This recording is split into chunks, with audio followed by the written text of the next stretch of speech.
Alrighty, guys, so it looks like the stock market, for the most part, went green at the end of the day. We had the S&P 500 close up 0.1%. The Russell went up 0.6%. We had the Dow Jones, the good old Dow Jones, go up 0.3%. But we had the NASDAQ 100 go down 0.5% as the VIX went up 1.4%, and we had gold and silver go down. And last I checked, Bitcoin and Ethereum, those were selling off as well. So in this video, you guys know the drill. We're going to break down the markets, talk stocks, charts, all that good stuff. But before we do, of course, take a sip of your coffee, sit back, relax, and get your 10 stocks from Moomoo with a $100 deposit and your 6 stocks from Webull with any amount deposited. All those stocks are linked right down below. And just know, guys, all those links help out the channel. And without you guys, this channel would not be possible. So with that being said, let's dive into the video. And to be honest, we didn't have any crazy moves, at least on my watch list, in either direction in terms of obviously the indexes, but also in individual stocks. You know, the most green stock, and it's not even a stock, it's an ETF, it's XLE. It went up 3.7% today, and Beyond Meat went down about 8%, which was the most red stock on my watch list. So nothing crazy overall in the markets today. Energy did well, healthcare did well, financials did well. We will talk about those industries, those individual stocks here in a couple of minutes. So make sure you guys stick on throughout. And of course, we're going to break down crypto, Ethereum, Bitcoin. So right now, we ended up closing on SPY above 395. And like I've been saying over the past couple of videos, 390, 395, as long as bulls hold that general area, they're going to be in a pretty decent spot. Honestly, as long as they hold above these moving averages here on the 4-hour chart, which as of now, they are. Again, they're holding above 395 on SPY. And Triple Q is also holding 300. Well, now after the bell, for some reason, it is down. What the heck's going on, guys? Triple Q is down after the bell about, what is that, $1, almost $1, about 75 cents to be exact. So as long as, and mind you, it's still holding 300 even after this drop after the bell, as long as we hold 298, 300, right above the 50 SMA here on the 4-hour chart, I think the bulls are going to be in charge. But like I said, if Triple Q starts falling under 290, 288, that's where things might be going back to the downside, guys. Just keeping it 100% real here. I'm not biased on the bull side. I'm not biased on the bear side.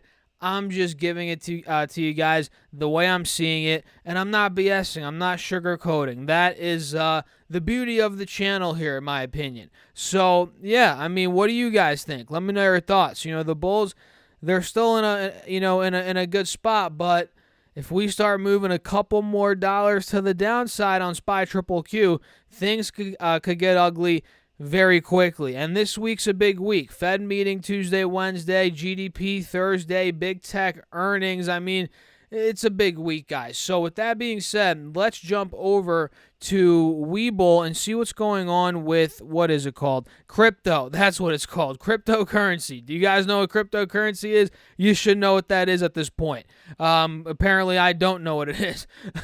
Bitcoin's currently at $22,100. It is down just over 2% as I'm filming this video. And you guys can see it did break out recently, and we've covered this, to about 24,300, and now we're down about 2,000, almost $2,500 from that recent peak just about 5 days ago. So clearly, we broke out. We're now cooling off, and this is pretty much where the bulls need to reverse this for them to remain in charge, if that makes any sense. If we get selling pressure under 22,000, 21.5, especially 21,000, bye-bye, bulls, pretty much, hasta luego. This thing's going to go under 20,000 at that point, most likely.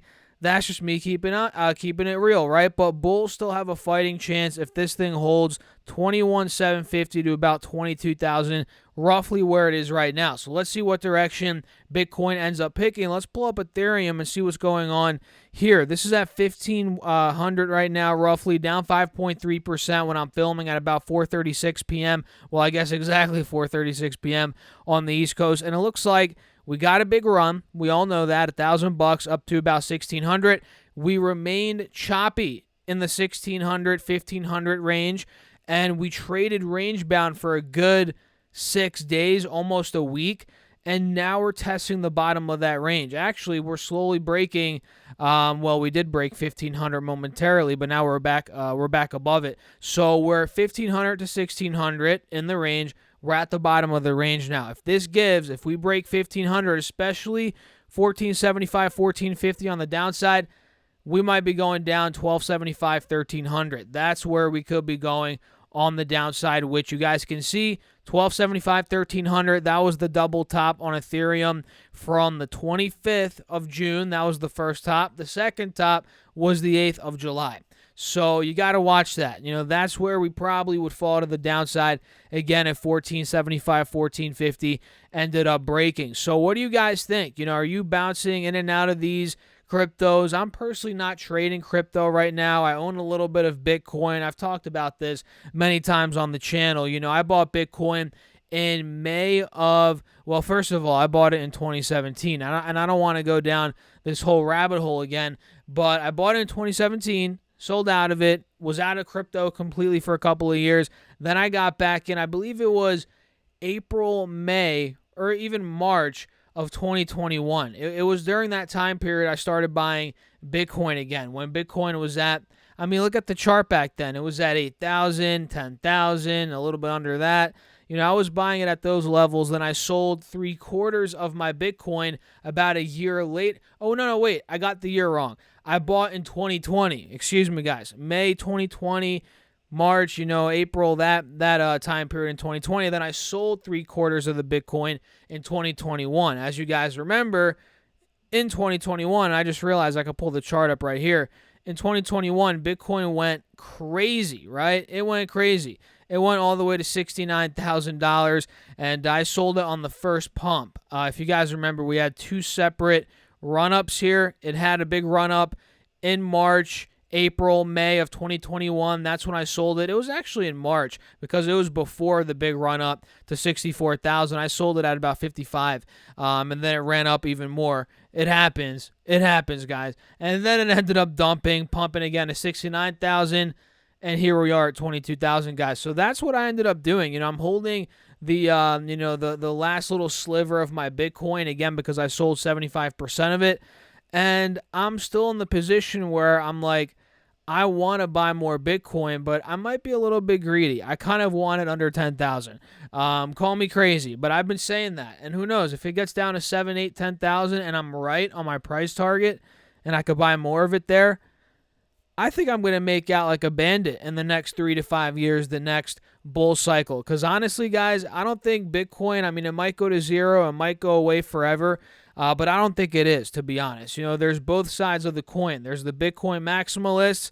They're crazy for Bitcoin. Then there's the people that hate it. They think it's no value, it's zero, it's worthless, it's going to zero.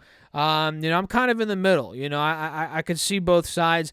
And I think I'm kind of trying to play the next cycle, if that makes any sense. So I'm not going to get into that in this video, but let me know your thoughts in the comments on that. And with that being said, let's dive back to ThinkOrSwim and break down some stocks, which again, we didn't see much movement out of a lot of stocks today, but some of the energy stocks did well. Healthcare did well. Financials did well. I know the boring companies, right, guys? But they did well today. We covered XLE in my previous video. We have an inverse head and shoulders. I think that could be playing out here soon if $75, 76, 77, that level ends up breaking those levels on XLE. I think stocks like Occidental Petroleum, we got to watch out for them. This one up 5.5% today. I have my alert at 64.50, which funny enough, we closed just under that today. 64.41 is where the stock closed. So if this breaks mid-60s, I think it's going to fly, guys. I think CVX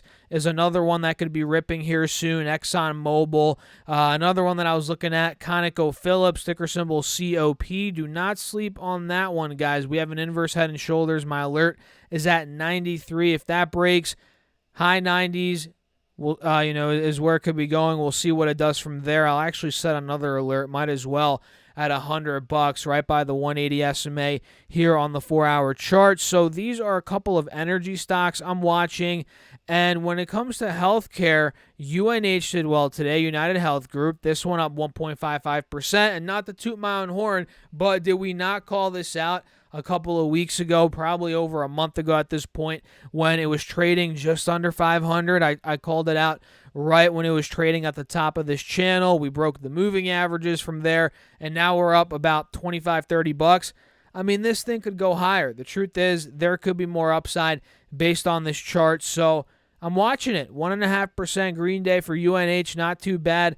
LLY also did well today, 0.5%, actually more than that, 0.8% green day for Eli Lilly and Company, and this is about to test the highs from a couple of days ago, and quite honestly, it's been a high for about a month, about 330 to about 335, more like 335. So if this breaks 335 bucks, and look at that, we have an ascending triangle. If we do get momentum out of there, there could be a push to fresh highs. And I'm not sure if this is at all-time highs right now. It probably is, but let me double check for the sake of the video, guys. I don't want to be giving you false information here. Yeah, look at that chart. Holy crap. Eli Lilly, guys. This stock was freaking 75 bucks in 2017. Now it's at 330. Jeez Louise, talk about a run-up. But yeah, if this ascending triangle plays out, it could run up even more. You know, we have stocks like Pfizer, PFE. This one up, 1% today. It's slowly trying to break out of the wedge here on the 4-hour chart. If it takes out mid-50s, guys, there could be a lot of upside on Pfizer. I'm looking at this one as a trade, and honestly, all these are being looked at as trades. And AMGN is another one that did well today, 1.1%. We have an ascending triangle here on the 4-hour chart that still hasn't played out, but we're still, actually, wait a second, is this more like a wedge, right? Either way, Amgen, it's looking to make a break. I think if this could take out 250, 255, there could be more upside coming on the stock. So for the meantime, I'm going to set my alert. Mark is at or above 250 bucks a share, and we're going to see what it does from there. So energy, healthcare, financials, guys. Let's pull up some financials. JP Morgan ended up going up, I think 1%, maybe a little bit more than that on the day. 0.5%. Okay, I think it went down from the intraday high. Let me double check here. Yeah, intraday high was $116.50. We closed at $115.22. So this went up on the day despite the fact it went down 1.2% from the intraday high. Pretty nice day, I'd say, for JP Morgan. And we all know it's at the top of the channel here. It's been in a downtrend for months. We have a lot of headwinds coming up, technically. You know, if this thing fails at 115.20, it could be right back to the low hundreds like that. But if we get buying pressure above, I'd say 125, 130, hey, there could be a reversal in store, and we could see a lot of upside from there. But there's a lot of things that have to fall into place, in my opinion, for these bank stocks to really start reversing, and we're not seeing these things quite yet. You know, Bank of America is another one that did well today, 0.9% green day. It's slightly above the 180 SMA, but in the grand scheme of things, it's still in a downtrend. Same thing with Wells Fargo. And you guys know I used to own Wells Fargo, lost a crap ton of money on it. And to be honest, I don't even want to buy bank stocks. Maybe I left a bad taste in my mouth when I bought Wells Fargo, lost a lot of money on it. I mean, we all lose money on stocks, though. But at the end of the day, for me, I'm not a big bank stock fan, and I've said that before for the entirety of the of this channel. I've been doing YouTube for about 4 years, I think. You know, I've been saying this since day one.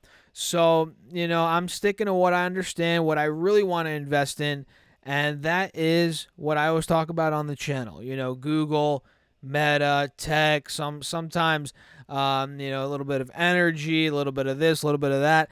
I like diversity, and banks, I don't know. What do you guys think? Do you invest in banks? I look at them more as a trade. You know, for the most part, when I'm looking at banks, I'm looking to trade them. And I feel like they're slowly gaining momentum. We're one step away from breaking out, and I want to catch that and make some money in the short term. We shall see. So, Yeah, those are the main stocks that did well today. Again, energy, healthcare, financials. When it comes to the rest of my watch list, we had stocks like Smith& Wesson. It went up 2% today. Airbnb, about $104 a share is where it closed. It went up 1% on the day. Let's pop that chart up. Yeah, I mean, nothing special. Clearly in a downtrend. Upwork went up 1.7%. Let's see what's going on with Upwork. Okay. This is one that we still got to watch. You can see it's holding the uptrending channel. If I just zoom in and redraw this, you guys will be able to see it. Here we go. There you go. Boom. You guys see that? We're clearly in an uptrending channel. We held the bottom of it, popped, had a green day today in a pretty volatile market, I'd say. And it looks like the trend's still holding. So there could be more upside on Upwork. Maybe $24.50, $25 is where it could be going. We had Tyson Foods, TSN's the ticker. This one up 1.9% on the day. The chart's not looking really special at all. JD.com is holding up. It went up 2.3% on the day, closed above both moving averages. I think if this breaks 64, 65, we could be seeing a lot more upside. The ascending triangle from there might end up playing out. And look at PayPal, guys. This one has been slowly sneaking up these past couple of weeks. The stock was $67 a share at the end of June. Now it's 81. It's up 21% in just about 25 days. So nice reversal for PayPal. And I think they report next week. Yeah, next week on the 2nd of August, to kick off August, we have PayPal. And fun fact, PayPal is one of my holdings. I do own PayPal, and I've been buying it recently. I think last time I bought it, funny enough, was when it was in the low 80s. It went down to 67. Now we're back in the low 80s. And I'm just holding on to it for a couple of years at least, guys. And that's the name of the game here for me. I like buying. Don't get me wrong. I love index funds. I have a ton of money. A lot of my net worth is in index funds, but I'm also a big fan of picking stocks, doing research, holding them for a couple of years, not just for 3 months and then panic selling and like, oh, it didn't work out. I like seeing it through, holding for a couple of years at least. And if it doesn't work out in the first couple of years, and then I change my mind, maybe the fundamentals change, then I'll be like, okay, maybe I'll cut it here. But for me, if you pick an individual stock, you got to wait a little bit. Let it ride it out to see if things play out. Not always. I don't even know how I got on this little side tangent, but it's a good point here. Things are not always going to pan out in a month or two. A lot of people get into stocks and they're like, oh, I'm going to buy this stock. The fundamentals are going to pan out, and the business plan is going to work, and things are going to happen next month, 2 months from now, and I'm going to get a 2,000% return. I mean, that's just so stupid, right? I mean, it's unrealistic. So you got to watch things pan out. That's the lesson here, and that's how I like doing it. ETFs, individual stocks that I hold for years. And yeah, I mean, it's worked, and I know it's going to continue to work in the long term. And I'm not telling you guys what to do. I'm just giving you guys what I've been doing. So with that being said, I'll wrap the video up. If you enjoyed it, hit that like button. Let me know your thoughts in the comments. Make sure to subscribe. Join my Patreon. That's linked down below. And do not forget to get your 10 stocks from Moo, each of which could be valued up to $2,500 with a $100 deposit.